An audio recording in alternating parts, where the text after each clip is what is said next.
로마서 8장 1, 2절.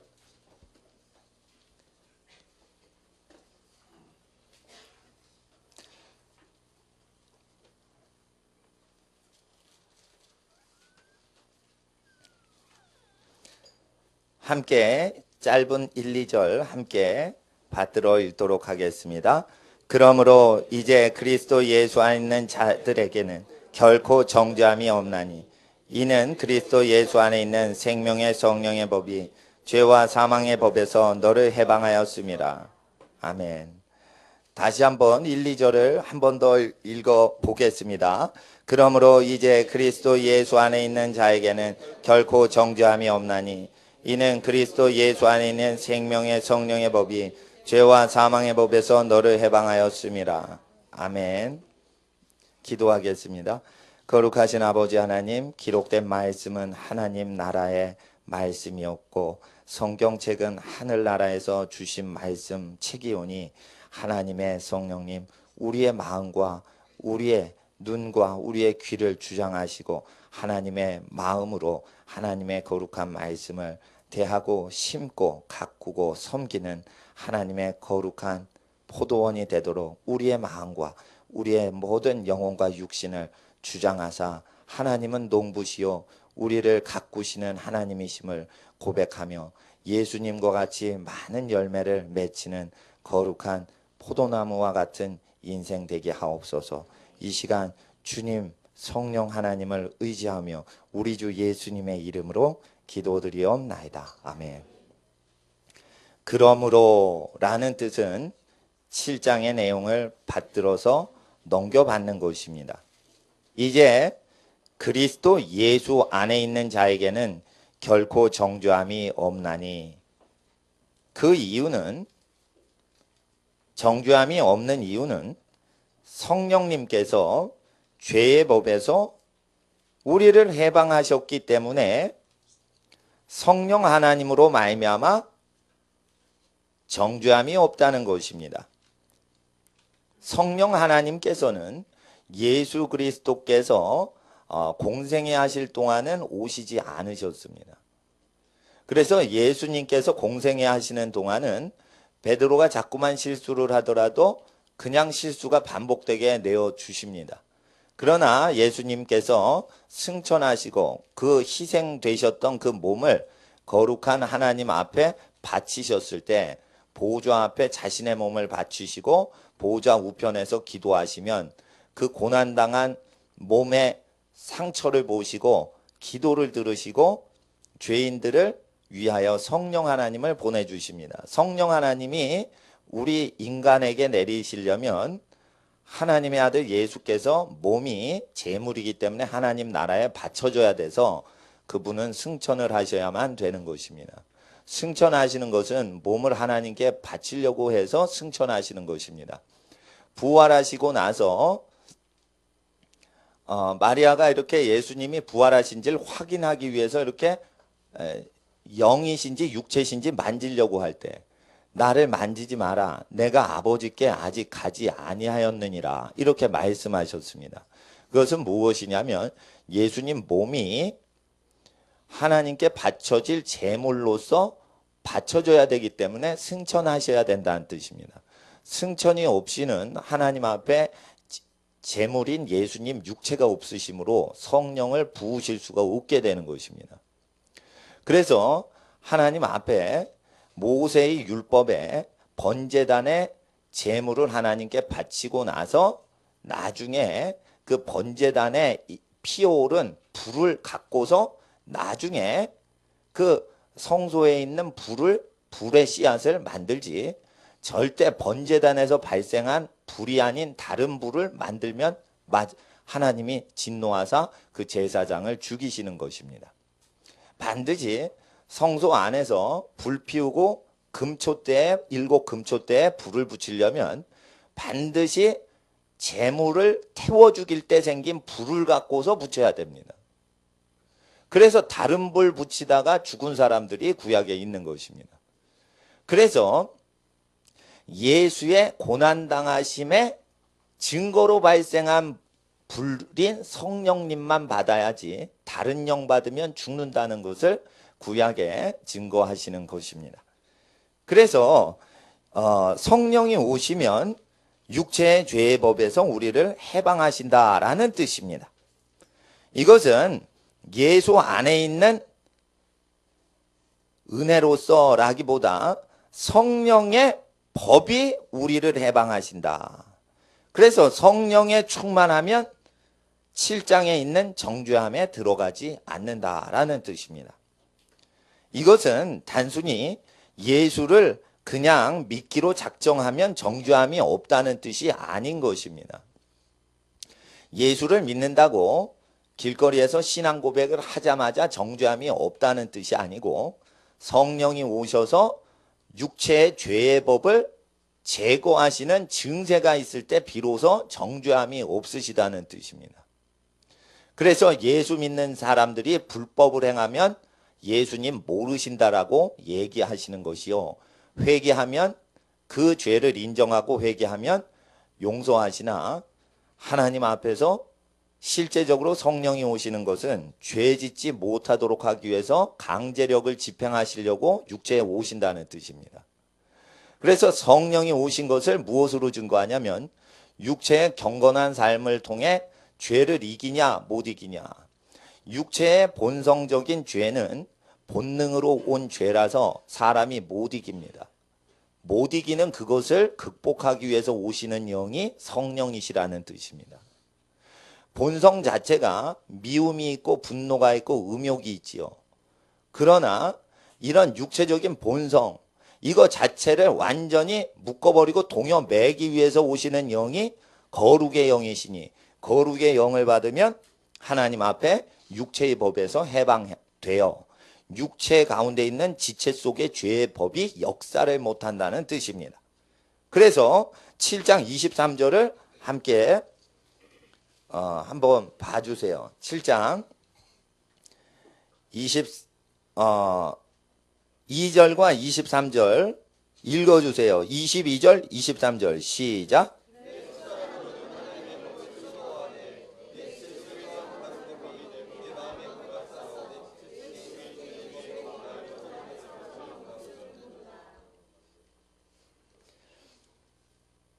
내 속사람으로는 하나님의 법을 즐거워하되 내 지체라고 했는데 동일하게 해석을 하시면 내 육체 속에 있는 사르스라는 단어인데 내 육체 속에 지체라고 하면은 정확하질 않아요.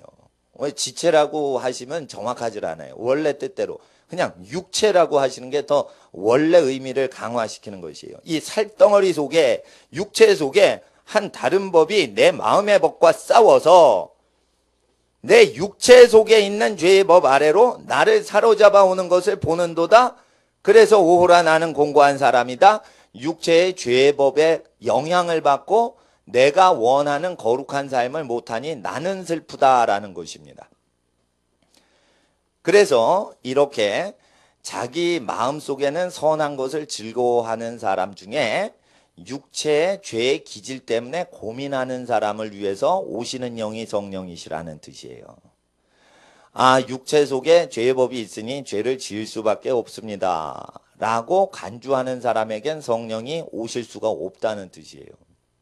왜 사도 바울이 이 고백을 하냐면 이와 같이 슬픔의 고백을 하는 영혼만 도와주시려고 성령이 오신다는 뜻이에요.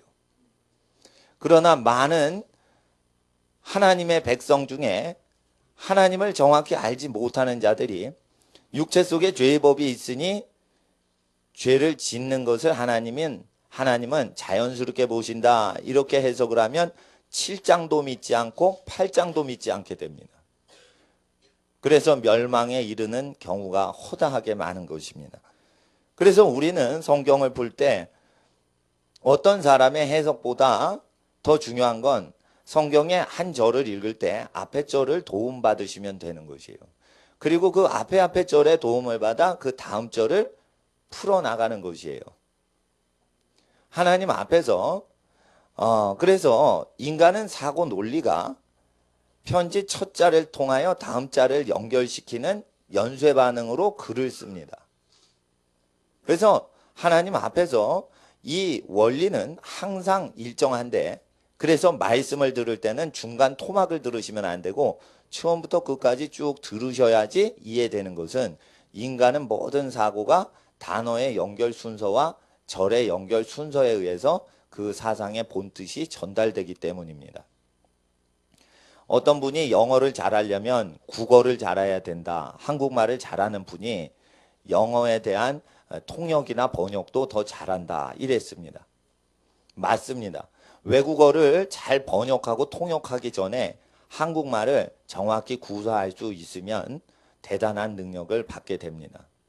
하나님 앞에서 우리는 7장의 뒷부분의 내용을 통해서 8장 앞부분의 내용을 해석하려고 노력하셔야 됩니다.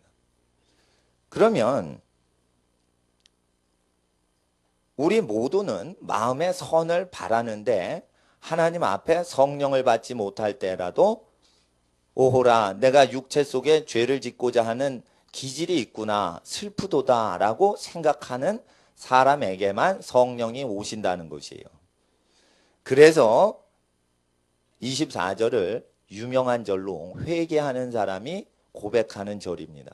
이렇게 회개해서 자기의 죄성을 슬퍼하는 존재에게만, 그러나 이 죄성이 마음에서 온 게 아니고 육체에서 왔다는 거예요.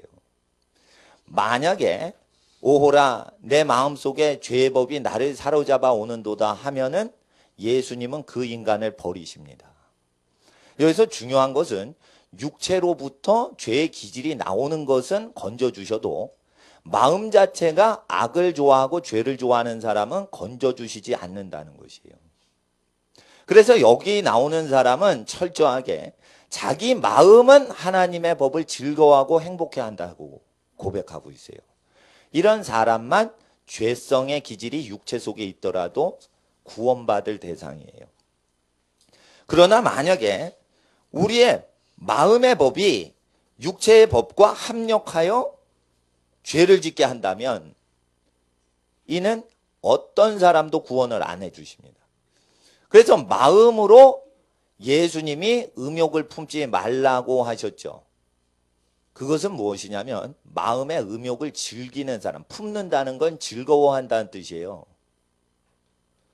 품는다는 건 싫은데 꺼리는 게 이렇게 붙는다는 뜻이 아니라 자기가 품어 안는다, 능동적으로 표현하는 것이에요.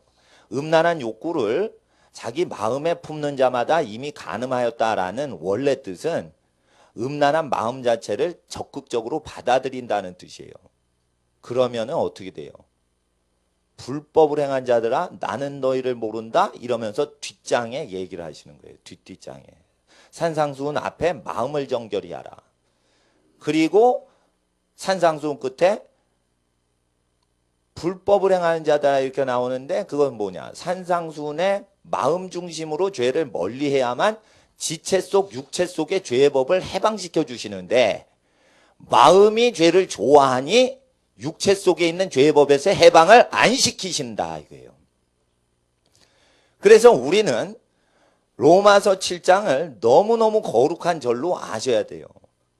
7장의 내용은 대단히 거룩한 사람인데 오호라 이 사망의 몸에서 누가 나를 건져내랴 이렇게 고백만 하는 사람은 굉장히 거룩한 겁니다. 마음이 죄를 싫어하고 사망도 싫어하고 육체 기질도 좋아하지 않는 겁니다. 굉장히 거룩한 겁니다. 자기 내부 속에 있는 갈등 갖고 고통을 느끼면 대단히 거룩한 사람입니다. 이것은 마냥 죄를 짓고 살아가는 죄인은 고백할 수가 없는 고백입니다. 그래서 이것은 마음이 성결한 사람, 마음이 청결한 사람은 하나님을 볼 것이요 할 때 그런 마음을 청결히 가진 사람만 고백하는 것입니다. 이 사람은 마음이 더럽다고 얘기를 안 합니다. 이 사람은 마음은 깨끗한 하나님의 법을 좋아하는데 육체의 기질 자체가 느껴져서 방해된다는 뜻입니다. 그래서 마음이 부패한 걸 얘기하는 게 아닙니다. 누구든지 마음이 부패한 자는 예수님과 성령님이 동시에 도와줘도 구원을 받을 수가 없습니다. 마음이 더러운 자 회개하는 것은 하나님의 아들 예수께서 하시는 게 아니라 사람이 주님 오실 길을 예비할 때 회개시키는 사람이 하는 것이지